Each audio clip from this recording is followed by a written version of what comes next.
প্রথম 53:3 বলছে কি প্রভু যীশু খ্রিস্ট পাপ কি, আমাদেরকে তাকান। বাইবেলে হোমওয়ার্ক করবেন বাড়িতে, আপনার হোমওয়ার্ক। এখন আপনি শুধু শুনে যান, মিনিং জেনে যান।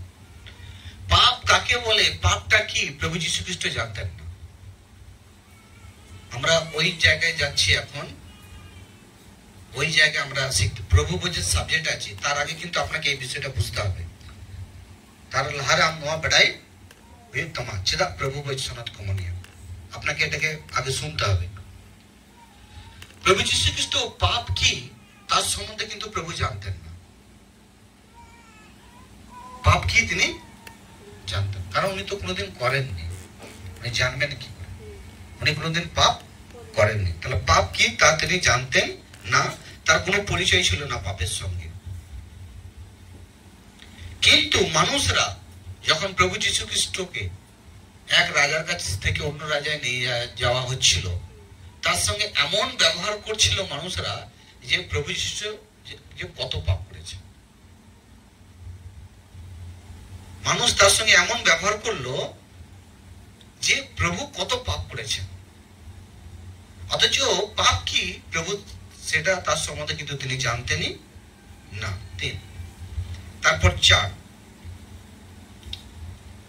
3 এর লাস্ট আর একটা মিনিং আছে। তাও তাকে তুচ্ছ মনে করা হলো যে এমনি একটা বোকা, ইনি কিছুই জানে না, ইনি তুচ্ছ, হ্যাঁ কিছুই নয়, উনি বেকার মানুষ, একটা তুচ্ছ মানুষ, তাকে তুচ্ছ বলে গণনা করা হলো। তার মূল্য কেউ জানার চেষ্টা করলো না। 4 নিশ্চয় उसने আমাদের রোগও को सह लिया। 4 বলছে উনি আমাদের রোগকে তিনি কি করলেন, সহ্য করে নিলেন। আজ খ্রিস্টতে কেন রোগী মানুষ সুস্থ হয়, কারণ এই রোগ প্রভু তিনি আগে তুলে নিয়েছেন। আমেন। আপ সে সুস্থতা লাভ করে যে বিশ্বাস করে, সে সুস্থতা লাভ করে যে প্রভুকে বিশ্বাস করে, হৃদয় দেয়। কারণ এই রোগ প্রভু তিনি আগে কি করেছেন, তুলে নিয়েছেন।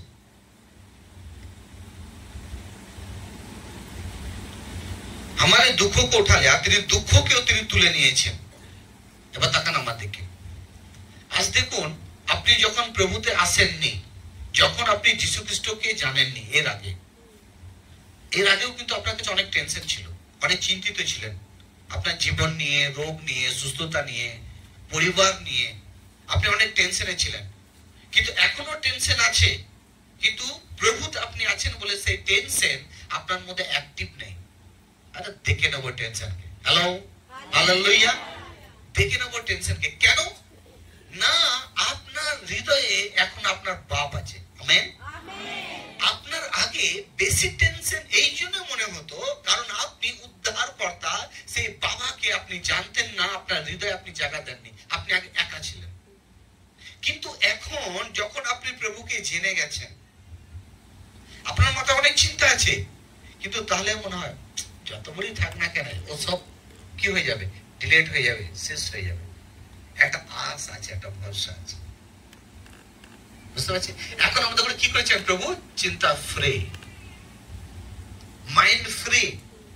চিন্তা আছে তাহলেও তিনি আপনাকে ফ্রি করেছেন, তাহলে উনি আমাদের করে কি করেছেন, ফ্রি করেছেন। আপনার মধ্যে রোগ থাক, হতে পারে আপনার পা ভেঙে গেছে বা ইয়ে ভেঙে গেছে। একদিন গেলবার এই দিদিভাই সাক্ষ্য দিচ্ছিলেন, ওনার মেয়ে যখন পা ভেঙে যায়, একদিন চোখের জলে আমার কাছে প্রার্থনা করছেন, তখনই গেছিলেন, আমার মেয়ের অপারেশন আছে, কি হবে, বেশি চিন্তা করবেন না, আপনি যান, প্রভু আপনার সঙ্গে আছে।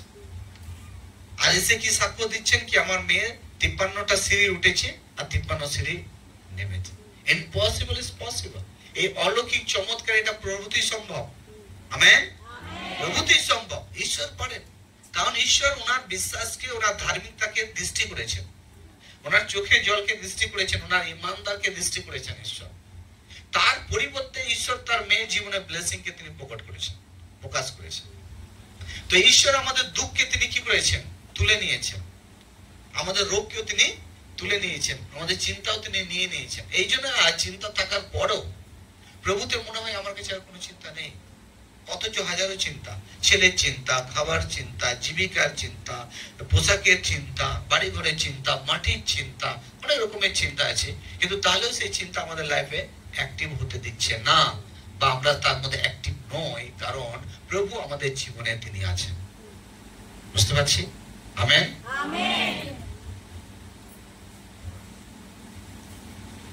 हमारे दुख के तिनी तुले निয়েছেন। तो भी हमने उसे परमेश्वर के भाग मुराकोटा उपदेश में पढ़ा हुआ समझा। অনেকজন আজকে যখন প্রভু যীশু খ্রিস্টের সেই পিকচারটাকে দেখে বা বাইবেলকে পড়ে, তো লোকে ভাবে দেখো উনি ঈশ্বর হয়ে ওনাকে এত মারছে, উনি ঈশ্বর, তাহলে ওনাকে ক্রুশের মধ্যে দেওয়া হয়েছে। কিন্তু সেই ব্যক্তি জানে না যে ওই ক্রুশটা প্রভুর নয়, ওই ক্রুশটা তার। সেই ব্যক্তি জানে না যে যে ক্রুশের মধ্যে প্রভু যীশু খ্রিস্ট ঝুলছেন, তার উপরে যে তাড়না পড়েছে, তার উপরে যে আঘাত করা হয়েছে, বেতের আঘাত, ওইটা সেই ব্যক্তি, যে ব্যক্তি আজ তাকে দেখছে বুঝতে পারছে না। এই জন্য আমি বলবো, যখনই আপনি ক্রুশ দেখবেন বা প্রভুর সম্বন্ধে আপনি যা কিছু করবেন, রেসপেক্ট, সম্মানের সাথে আপনি করবেন। আপনি কিন্তু আপনি না, আপনার মধ্যে এখন প্রভু আছে। আপনি এত সুস্থ, এত চাঙ্গায়, এত ফ্রিডম আপনি ছিলেন না, আপনাকে ফ্রি করা হয়েছে। আপনি জীবিত ছিলেন না, আপনাকে জীবিত করা হয়েছে। আর যখন আমরা ক্রুশ দেখি, ক্রুশটা যখনই আমরা দেখি, অনেক সময় এই ধরনের একটা ক্রুশের মধ্যে আছে, ও প্রভু যীশু খ্রিস্ট চলছে, এরকম দেখবেন না। এরকম দেখবেন না যে প্রভু যীশু ক্রুশের একা আপনার, এরকম দেখবেন কি জায়গাটা আমার ছিল, প্রভু ধন্যবাদ কি তুমি আমার জন্য প্রভুকে ওখানে নিয়েছো। এইভাবে দেখবেন। আমেন। এইভাবে দেখবেন। অনেক সময় আপনি নর্মাল ভাবে দেখবেন না যে প্রভু যীশু ক্রুশে ঝুলছে, আপনি এইভাবে দেখবেন কি প্রভু আপনি নয়, সেখানে প্রভু আমার জায়গা ছিল কিন্তু আপনি ঝুলছেন। প্রভু যীশু, হে প্রভু থ্যাঙ্কস প্রভু, আমি স্যালুট করি প্রভুকে কি যে দুর্দশার মধ্যে আমায় থাকার জায়গা ছিল, সেটা তুমি আমাকে সেখান থেকে সরিয়ে দিলে প্রভু। বুঝতে পারছি? আমেন। যারা সাধারণ চোখে প্রভুকে দেখে, তারা তার সেই মূল্যকে বুঝে উঠতে পারে না, কিন্তু যারা হৃদয় দিয়ে দেখে, তারা সেই মূল্যকে বুঝতে পারে কি সেই প্রভু তার জন্য নয়। আর ও তো পাপ কি জানতো না, কিন্তু সেই সমস্ত পাপ, আবার বাইবেলে বলছে কি একটা পাপ নয়, তাকে পাপের বোঝা বাঁধতে হয়েছে। কি বাঁধতে হয়েছে? হিন্দি বাইবেল এত সুন্দর, পাপের বোঝা বাঁধতে। বোঝা কারা? নিশ্চয় আপনারা দেখেছেন, যারা কাঠ কুড়োতে যায়, তারা একটা কাঠের বোঝা হয় না, অনেকগুলো কাঠ কুড়িয়ে নিয়ে এসে জড়ো করে বোঝা বেঁধে তারা মাথায় করে নিয়ে যায়। তা বাইবেল বলছে মানুষ এত এত এত এত পাপ তারা করেছিল, ঈশ্বরকে বোঝা বাঁধতে হলো সেই পাপের। আর সেই বোঝা এই জন্য বাঁধলো যাতে আপনার জীবনে একটা পাপও যাতে না থাকে। হালেলুয়া। এত বোঝা তিনি বাঁধলেন, সেই বোঝা এই জন্য বাঁধলেন যাতে আপনার চোখের পাপ না থাকে, যাতে আপনার জিভের পাপ না থেকে যায়, যাতে আপনার হাতের পাপ না থেকে যায়, যাতে আপনার ফিলিং এর পাপ না থেকে যায়, যাতে আপনার চলার পাপ না থেকে যায়, যাতে আপনার বলার পাপ না থেকে যায়। সেই সমস্ত পাপকে প্রভু যীশু খ্রিস্ট তিনি বোঝা বাঁধলেন আর তিনি তার কাঁধে নিয়ে নিলেন সেই ক্রস। বুঝতে পারছি? হালেলুয়া। আজ আপনাকে যদি একটা কাজ দেওয়া হয়, আর সেই কাজের যদি 10টা ভাগ থাকে, আপনি দেখবেন কাজ তো করবেন, দেখবেন একটা ভুলে চলে গেছে। মনে রাখবেন আমার প্রিয়, প্রভু যীশু খ্রিস্ট আপনার পাপকে তুলতে তিনি ভুলেননি। হালেলুয়া। প্রভু যীশু খ্রিস্ট আমাদের পাপকে তুলে নিতে উনি কিন্তু একটাকেও ছেড়ে যাননি জগতের মধ্যে। এই জন্য বলছে সবকিছুতে তোমার উন্নতি হবে, টাকা পয়সা উন্নতি হবে, জীবন যাপনে উন্নতি হবে, সব কাজের মধ্যেই প্রভু আমাদের ঘরে সাকসেস হওয়া শিখিয়েছে। আমেন। প্রভু বলেছেন যদি তুমি এই জগতের মধ্যে ছিলে, তুমি টাকাতে সন্তুষ্ট ছিলে না, যেটা তোমার পাওনা ছিল তোমাকে দেইনি, যে পোশাক তোমার শরীরে থাকা দরকার ছিল তোমায় কেড়ে নেওয়া হয়েছে, তোমাকে দেইনি। এই জন্য প্রভু বলছেন লাস্টে বেলায় অন্ত মে मैं तेरी आशा को पूरी करूंगा, লাস্টে বেলা আমি তোমাকে সমস্ত কিছু সেসব দিয়ে আমি পূর্ণ করব। হালেলুয়া। কোনদিন কোন বস্তুর জন্য ঈশ্বরের আরাধনাকে নষ্ট করবেন না। কোনদিন এই জগতে কোন জিনিসের জন্য ঈশ্বরের প্রশংসা করতে আপনি পেছিয়ে যাবেন না। কোন সময় আপনি কানাকুনো করবেন না। মনে রাখবেন এত পাপ ছিল যেটাকে ঈশ্বর তিনি বোঝা বেঁধে তিনি তুলে নিয়েছেন। একটা পাপও তিনি আপনার জীবনে রাখেননি, একটা সাইড এফেক্টও তিনি আপনার লাইফে রাখেন। তাহলে আজ আপনার আর আমার জীবনের কর্তব্য কি? পুরো লাইফটি তাকে ভালোবাসা কি নয়? সমস্ত জিনিস দিয়ে তাকে ভালোবাসা কি নয়? আমেন। মূর্তি পূজাকে বাইবেল ঘৃণা করে, প্রভু যীশু খ্রিস্ট সবচেয়ে বেশি ঘৃণা করে। এক পাপীর চেয়ে যদি আপনি মূর্তি পূজা করেছেন বা অন্য কোনো পাপ করেছেন, ওকে যতটা ঘৃণা করবে না প্রভু আপনাকে ততটা ঘৃণা করবে, কারণ আপনি ঈশ্বরকে ডুপ্লিকেট ঈশ্বর তৈরি করেছেন। ঈশ্বর একটাই, যাকে তৈরি করা যায় না। আমেন। যাকে তৈরি করা যায়। আজকে ভিড় হোক না, কারণ স্বর্গে তো ভিড় যাবে না, না স্বর্গে তো বলছে অল্প লোক যাবে। কত যাবে? লেখা আছে ওখানে, বলিনি যে লাখ লাখ লোক যাবে সেখানে। এই যারা লাখ লাখ বিশ্বাসী হয়ে আছো না, যারা শিখছো না, মানছো না, করছো না, শুনছো না, সেই দিন ওই দূরে গিয়ে দেখবে আর ঢুকতেই পারছে না। দুয়ার খোলা আছে তাও কিন্তু পার হতে পারছে না। কে না মনে হবে যে কি যে আমাকে পেছন দিক থেকে টেনে ধরেছে। সামনে দেখবে খোলা, আমি বেরোবো, আর সেখানে কিন্তু পার। তাহলে প্রভু ভোজ কে নেবে? যে তার হৃদয়কে ঈশ্বরকে পুরোপুরি দিয়েছে, সে কিন্তু প্রভু ভোজের যোগ্য। প্রভু ভোজের উপকার কি না? প্রভু ভোজের উপকার এটাই কি, রোগে পড়বে না, হ্যাঁ, ঈশ্বর তাকে লজ্জিত হতে দেবেন না। বুঝতে পারছি? তাকে লজ্জিত হতে দেবে না, বড় রোগেও পড়তে দেবে না তাকে। ঈশ্বর তার জীবনটাকে গুছিয়ে নিয়ে যাবে। ঈশ্বর আশীর্বাদ করেন না এটা নয়, ঈশ্বর দেখতে থাকে আমাদের জীবনকে।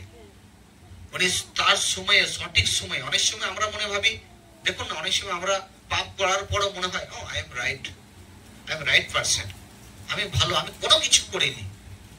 অথচ চোরে ভর্তি, ডাকাতে ভর্তি, কুমড়োই ভর্তি, পাপে ভর্তি। হ্যালো। তো অনেক সময় আমরা কি যে ভোলা মন হয়ে যায় না, আমি কিছুই করিনি। কিন্তু যখনই মেশিন তো ঠেকাবে, কি মেশিন ঠেকাবার আগে কি কম আওয়াজ বের চলে, কি হলো, প্রচুর বদমাইশ করেছে। বুঝতে পারছি? হালেলুয়া। কিছু লোক বলবে মন্ডলী ভালো নয়, মন্ডলী ভালো নয়, স্যার খুব বলে। একবার আমার কানে আসে, ওখানে যাস না, পুরো খ্রিস্টান করে দেবে তোকে। हालेलुया। যে প্রভুকে দিতে চায় वो आएगा घर, যে স্বর্গে যেতে চায় वो आएगा घर, আর যে নরকে যেতে চায় তো যাবি। বৈকাল বেলা দেখা হবে, যেদিন দরজায় ঢুকবো তুই না স্বর্গে, আমরা যাবো তো সেই দিন দেখা হবে ওখানে। আয় রে, যাবি না? যাবো তো বলছি, কিন্তু হাঁটতে যেতে পারছি না, টিকিট তো পাচ্ছি না। বুঝতে পারছি? हालेलुया। ऐसा जिंदगी व्यतीत मत करना, মনে করবেন। প্রভু যীশু খ্রিস্ট ফ্রি না যে আপনি ফ্রি ভেবে নেন। প্রভু যীশু খ্রিস্ট ফ্রি না যেটা আপনি ফ্রি ভাববেন। উনি মূল্যবান, উনি মূল্যবান, কিমত আছে তার। তাহলে আমরা কত কি শিখলাম? যে প্রভু ভোজ সেই নেবে যে মন দিয়েছে এবং জল দীক্ষা দিয়েছে, যে একটাই ঈশ্বর বলে অঙ্গীকার করেছে, সেই প্রভু ভোজ। বুঝতে পারছি? আবার গিয়ে অন্য কিছু করবো আমরা? হ্যাঁ, ঠিক আছে না, অন্য কিছু করবো একটু। স্যার আগে করে ছেড়ে দিন, ওখানে আঙ্গুর আপেল ওয়েট করছে আমার জন্য, লিচু, একটু বেদানা। হালেলুয়া। সাবধান, সাবধান। হালেলুয়া। কোন চিহ্নতে রক্ষা নেই, একটাই চিহ্ন, সেটা হচ্ছে ক্রস। হালেলুয়া। কোন চিহ্নতে রক্ষা নয়, একটা চিহ্নতে রক্ষা, সেটা হচ্ছে ক্রস, প্রভু যীশু খ্রিস্ট ক্রস। সেই ক্রসের রক্ষায় এখন যত পারবে তুলে দলে নেচে নাও রে বাবা, মনে রেখো বৈকাল বেলা। কিন্তু আমার বিশ্বাসী এরকম নয়, খুব ভালো বিশ্বাসী, সুপার বিশ্বাসী। আমার সুপার তো লোকাল হয়ে যাচ্ছে মাঝে মধ্যে। হালেলুয়া। বুধবার থেকে আমরা বোলপুর মন্ডলীতে আমরা উপবাস করলাম, বুধ, বৃহস্পতি, শুক্র, শনি, কালকে 24 ঘন্টা। কত ঘন্টা? এরপর ওইখানে উপবাস শেষ হলো, এবার এইখানে আমি উপবাস করব। আপনার কোনো অফারিং লাগবে না, যার আসার টাকা নেই তাকেও টাকা অ্যাডভান্সে দেওয়া হবে, আগে করে দেবো আমি। যে বলবে আমার কাছে ভাড়া নেই তাকে আমি আগেই ভাড়া দিয়ে দেবো, কিন্তু সেই ব্যক্তি 3 দিন 3 রাত এইখানে শুধু জল খেয়ে উপবাস করে এখান থেকে যাবে, তারপর আমি দেখবো তার লাইফ পরিবর্তন হয় কি হয় না। কারণ এর আগে আমাকে অনেক বোকা বানিয়েছে লোকেরা। এইবার আমি কি করবো, এখানে লক লাগাবো, ওখানে একজনকে বসিয়ে রেখে দেবো, হ্যাঁ।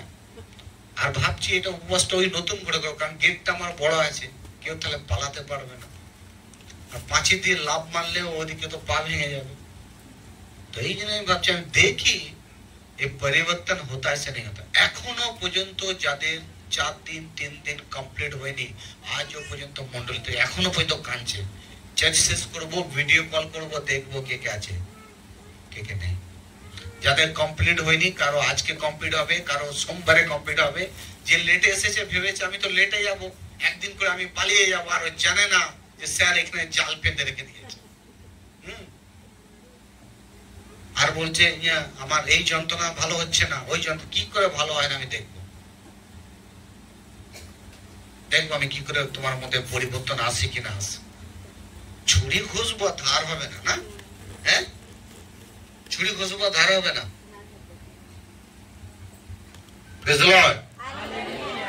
এখানে এরপর করবো, আমি তো করে এসেছি ওখানে, বুধবার থেকে করে এসেছি, কাল পর্যন্ত করে এসেছি। এরপর এখানে করব, স্যার আমার এই হলো, স্যার আমার সেই হলো, স্যার আমার গরু পালালো, তোমার আমার ছাগল পালালো, তোমার অমুক হলো ধমুক হলো, পিঠে যন্ত্রণা, কানে যন্ত্রণা, মাথায় যন্ত্রণা, স্বামী মারছে, বউ পালালো, বউ পালাচ্ছে, এ করছে, কাদা। আমি এভাবে উপবাস করা এখানে, যাহাই গিয়ে গজব হয়, যে মরবে ডাইরেক্ট এখান থেকে কাঠের বাক্সে প্যাক করে নিয়ে যাবো, সব খরচা আমার। হালেলুয়া, সব খরচা। হয় প্রভুতে ভালোভাবে চলো, আর নাহলে মার যাও। Yes, amen. সাধু পল গভর্নমেন্টে চাকরি করছিলেন, উনি বললেন বাঁচবো তো প্রভুর জন্য সত্যতে, না হলে মরে যায় প্রভু। ঠিক আমার মন্ডলী, হয় গজব মে আর বাঁকা প্রভুরে মারতে চলো। আমেন। করবো তো উপবাস, দেখি কতজন উপবাস করার আসছে। আমি এখনো চোখ খুলিনি, আপনারা আগে তুলে নিন। তুলেছি, তুলে খুলবো চোখ। করবো তো, ভালো করে তোলো। अच्छा, ठीक है नहीं, वेरी गुड, ओके, हालेलुया। मैं ऐसा पास्टर हूँ, আমি এমন প্রভুর কাছ থেকে এমন শিখে, নাগপুর, আমরাবতী, ছত্তিশগড়, জগদলপুর, বস্তর, ঠিক আছে, ওইসব দেশ থেকে তোমাদের পাস্টার পড়ে এসেছে। এমনি 1 বছর পরে এখানে নয়, 1 বছর স্টাডি করে নয়। এক খ্রিস্ট ব্যক্তির লাইফ ভেঙে যাওয়ার পর তাকে প্রথম জায়গায় কি করে আনতে হবে, আবার তার জীবনে কি করে ফুল আর ফল হবে, সে জানা আছে আমার। হালেলুয়া। তার জীবনে যতই যা হোক না কেন, জিজ্ঞাসা শয়তান, কেন তুমি শয়তানের সঙ্গে তুমি লড়াতে পারবে না। আমি বলছি উপবাস করো, করছে তো, উপবাসে তো করাই না উপবাস। ওখানে যখন চেক করলাম অনেকজন উপবাস করে, ঢোলম্যানকে উপবাস করেছে। হালেলুয়া।